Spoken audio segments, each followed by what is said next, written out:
सामान्य अध्ययन। पहला प्रश्न है, निम्नलिखित में से कौन संविधान सभा की व्यापार समिति के व्यवस्थापन के पहले अध्यक्ष थे? तो इसका जवाब है ऑप्शन नंबर 2, कन्हैयालाल माणिकलाल मुंशी। दूसरा प्रश्न है, अशोक ने बौद्ध धर्म के प्रचार के लिए किसे विदेशों में भेजा? तो इसका जवाब है ऑप्शन नंबर 1, संघमित्रा को। चौथ क्या है? तो इसका जवाब है ऑप्शन नंबर 4, शिवाजी द्वारा पड़ोसी राज्यों पर लगाया गया भू संपत्ति कर। भारत में दल रहित लोकतंत्र का प्रस्ताव किसने रखा था? तो इसका जवाब है जयप्रकाश नारायण ने, ऑप्शन नंबर 1। उड़ीसा के कोणार्क मंदिर के निर्माता कौन थे? तो वो थे राजा नरसिंह देव प्रथम, ऑप्शन नंबर 2। अमावस्या तथा पूर्णिमा के दिन बृहद ज्वार भाटा की घटना घटित होती है, क्योंकि उन दिनों में तो सूर्य, पृथ्वी और चंद्रमा सरल रेखा में होते हैं, ऑप्शन नंबर 3। सातवां प्रश्न है, बिहार की द्वितीय राजभाषा क्या है? तो इसका जवाब है उर्दू, ऑप्शन नंबर 3। किस सिख गुरु ने स्वयं को सच्चा बादशाह कहा था? तो इसका जवाब है गुरु हरगोविंद सिंह ने, ऑप्शन नंबर 2। बेडिया नामक जनजाति बिहार में कहाँ पाई जाती है? तो इसका जवाब होगा ऑप्शन नंबर 1, मुंगेर में। राज्य विधानसभा के सदस्यों की अधिकतम निर्धारित संख्या क्या है? तो वो है 500, ऑप्शन नंबर 3। भारत में अत्यंत दीर्घ दिन डैश को होता है? तो वो होता है 21 जून को, ऑप्शन नंबर 3। 1651 में मुगलों के द्वारा बंगाल में किस स्थान पर ईस्ट इंडिया कंपनी को व्यापार करने और फैक्ट्री बनाने की अनुमति दी गई थी? तो इसका जवाब हो जाएगा कासिम बाजार में। 13वां प्रश्न है, द्वीप एक द्वीप है तो गुजरात से हटकर, ऑप्शन नंबर 3।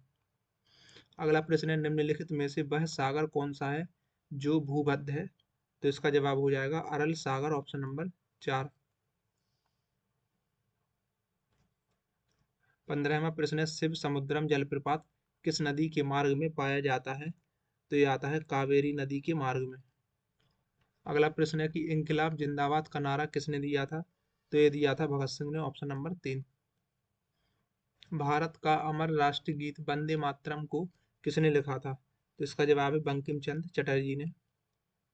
प्राचीनतम अंतरराष्ट्रीय एयरलाइन कौन सी है? तो वो है डच KLM, ऑप्शन नंबर 1। श्रेष्ठ कलाकृति हंस दमयंती को किसने चित्रित किया है? तो इसका जवाब है राजा रवि वर्मा ने, ऑप्शन नंबर 2। हेमा मालिनी की पहली हिंदी फिल्म किस वर्ष में आई थी? तो वो आई थी वर्ष 1968 में, ऑप्शन नंबर 4। अगला प्रश्न है, किसने रघुपति राघव राजाराम लिखा है? तो इसका जवाब हो जाएगा विष्णु दिगंबर पलुस्कर, ऑप्शन नंबर 4 ने।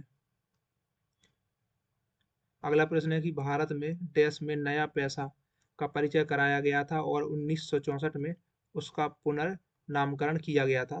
तो इसका जवाब हो जाएगा वर्ष 1957 में नया पैसा परिचय कराया गया था। अगला प्रश्न है, निम्नलिखित में से कौन सा लोक नृत्य राजस्थान से संबंधित है? तो इसका जवाब हो जाएगा ऑप्शन नंबर 4, सुईसनी। 24वां प्रश्न है, भारत का राष्ट्रीय वृक्ष कौन सा है? तो इसका जवाब हो जाएगा ऑप्शन नंबर 3, बट वृक्ष। निम्नलिखित में से किसने 1506 में नई आगरा शहर बसाकर उसे अपनी राजधानी बनाया? यानी कि 1504 में तो इसको बसाया था और 1506 में बनाया इसको अपनी राजधानी। तो वो था सिकंदर लोदी, ऑप्शन नंबर 2।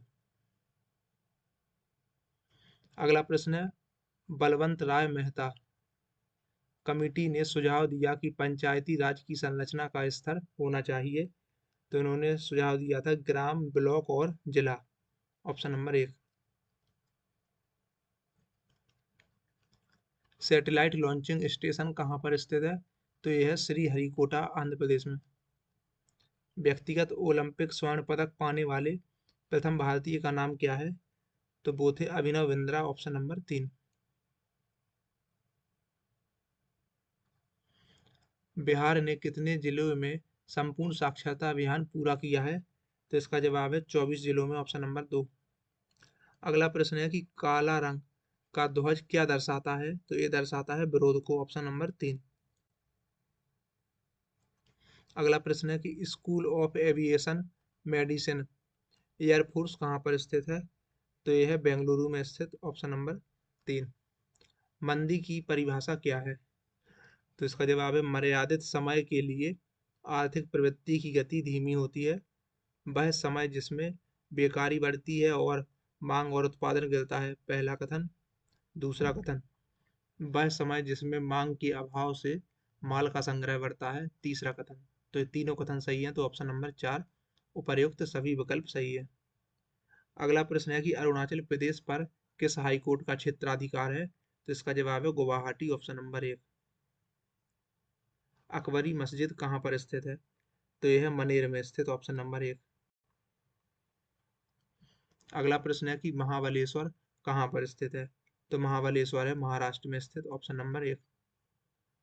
निम्नलिखित में से किसमें राज्यसभा की कोई भूमिका नहीं होती है? तो वो है कि अध्यक्ष के निर्वाचन में, ऑप्शन नंबर 2। डेमोक्रेसी शब्द किसी भाषा से उत्पन्न हुआ है? तो सही विकल्प चुनिए। तो इसका जवाब हो जाएगा ग्रीक भाषा से, ऑप्शन नंबर 4। अगला प्रश्न है कि मार्टर कासिम सुलेमानी के नाम पर रखी गई मिसाइल के बारे में गलत कथन चुने। तो यह मिसाइल ईरान और रूस के द्वारा संयुक्त रूप से तैयार की गई थी, ऑप्शन नंबर 2। बाकी जो सही कथन है तो यह सतह से सतह पर मार करने वाली मिसाइल है। इस मिसाइल की रेंज है 1400 किलोमीटर। यह मिसाइल ईरान की है। बिहार राज्य का गोपालगंज जिला किस लिए प्रसिद्ध है? तो यह है सोरा उत्पादन के लिए। डिफेंस फोर्सेस की सर्वोच्च कमांड का अधिकार किसके पास होता है?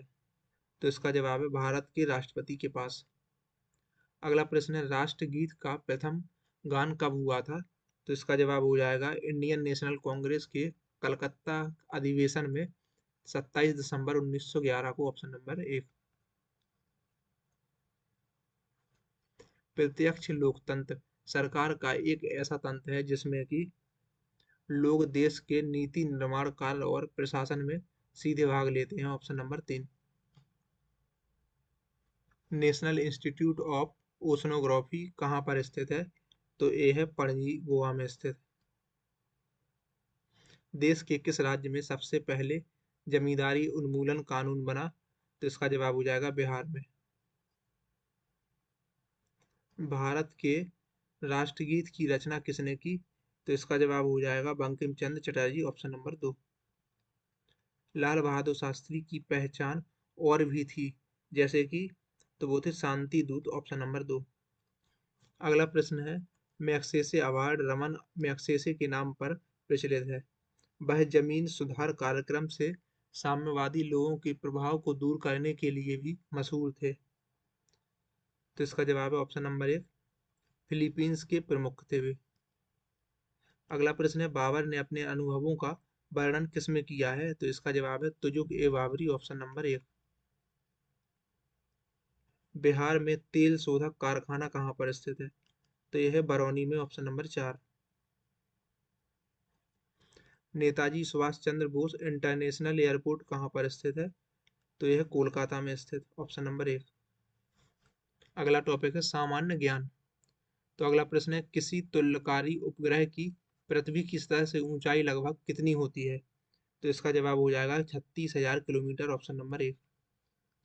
दूरी की इकाई नॉटिकल माइल का उपयोग किया जाता है। तो इसका जवाब हो जाएगा कि नौ संचालन में, ऑप्शन नंबर 1। जब हम भूमध्य रेखा से उत्तरी ध्रुव की ओर जाते हैं तो जी कैसा हो जाता है? तो इसका जवाब है ऑप्शन नंबर 3, बढ़ता जाता है। ध्वनि का तारतम्य किस पर निर्भर करता है? तो ये निर्भर करता है आवृत्ति पर, ऑप्शन नंबर 1। प्रत्यक्ष संपर्क किए बिना दूर से किसी वस्तु के बारे में सूचना एकत्र करने की तकनीक को क्या कहा जाता है? तो वो है सुदूर संवेदन सेंसिंग, ऑप्शन नंबर 1।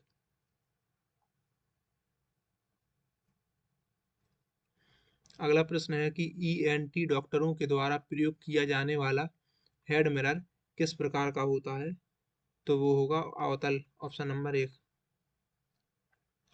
प्रकाश वोल्टीय सेल के प्रयोग से सौर ऊर्जा का रूपांतरण करने से निम्नलिखित में से किसका उत्पादन होता है? तो विद्युत ऊर्जा का, ऑप्शन नंबर 2।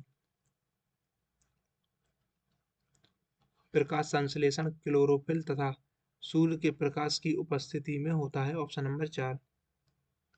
लोहा इससे निकाला जाता है, तो ये निकाला जाता है हीमेटाइट से, ऑप्शन नंबर 2। अगला प्रश्न है कि पौधे के किस भाग से दालचीनी प्राप्त की जाती है? तो दालचीनी मिलती है पौधे की छाल से। निम्नलिखित में से खाद्यों का कौन सा समूह पेड़ों के जड़ से प्राप्त किया जाता है? तो वो है कि मूली, शलजम और गाजर, ऑप्शन नंबर 4। न्यूमेटोफोरस का क्या अर्थ होता है? तो इसका अर्थ होता है श्वसन के लिए ऑक्सीजन प्रदान करना, ऑप्शन नंबर 2। अगला प्रश्न है कि यदि पानी से दुर्गंध आती है तो उस दुर्गंध को डैश मिलाकर दूर किया जा सकता है? तो वो है सक्रिय चारकोल, ऑप्शन नंबर 3। चूना पानी में कार्बन डाइऑक्साइड के गुजरने पर दुग्धता किसके बनने से दिखाई देती है? तो इसका जवाब हो जाएगा कैल्शियम कार्बोनेट, ऑप्शन नंबर 3। दांत और हड्डियां किससे मजबूती और दृढ़ता प्राप्त करते हैं? तो इसका जवाब है ऑप्शन नंबर 1 कैल्शियम से। एड्स के विषाणु किसे नष्ट कर देते हैं? तो लिम्फोसाइट्स को, ऑप्शन नंबर 1। पोलियो का नैमित्तिक जीव क्या है? तो वो है विषाणु, ऑप्शन नंबर 2। अगला प्रश्न है कि सूची 1 के कीट रोगवाहकों को सूची 2 में दिए गए संचारित रोगों से सही मिलाइए। तो सूची 1 में दिया है एनाफिलीज मादा, क्यूलेक्स रेत मक्खी, सीसी मक्खी। और सूची 2 में दिया है कालाजार, नींद की बीमारी, फाइलेरियासिस और मलेरिया। तो एनाफिलीज मादा, तो इसका तो हो जाएगा मलेरिया। दूसरा है क्यूलेक्स, तो क्यूलेक्स का होगा फाइलेरियासिस। तीसरा है रेत मक्खी, तो रेत मक्खी का होगा कालाजार। और चौथा है सीसी मक्खी, तो इसका हो जाएगा नींद की बीमारी। तो 4, 3, 1, 2, तो ऑप्शन नंबर 4 इसका सही जवाब हो जाएगा। अगला प्रश्न है निम्नलिखित में से किसे व्यावसायिक नाइट्रिक अम्ल को रंगीन करने के लिए उसमें मिलाया जाता है? तो वो है नाइट्रोजन डाइऑक्साइड, ऑप्शन नंबर 4। अगला प्रश्न है कि आनुवंशिकता शब्द किसने गढ़ा था? तो इस शब्द को दिया था बैटसन ने, ऑप्शन नंबर 3। अवतल दर्पण द्वारा पर्दे पर बनने वाला प्रतिबिंब, तो उसे क्या कहा जाता है? तो इसका जवाब है वास्तविक प्रतिबिंब, ऑप्शन नंबर 2। सफेद रोशनी में साबुन के बुलबुले किस कारण से रंगीन दिखाई देते हैं? तो व्यतिकरण के कारण, ऑप्शन नंबर 4। एक आम फ्लोरोसेंट ट्यूब में डैश है, तो इसका जवाब है पारद वाष्प, ऑप्शन नंबर 2। भारत के किस राज्य में देश का पहला परमाणु विस्फोट किया गया था? तो वो किया गया था राजस्थान में। सनलैब जावा कार में अपनी कार का नेटवर्क बाहरी दुनिया से जोड़े रखने के लिए किस प्रौद्योगिकी का प्रयोग किया जाता है? तो इसका जवाब है अंतः स्थापित, ऑप्शन नंबर 1।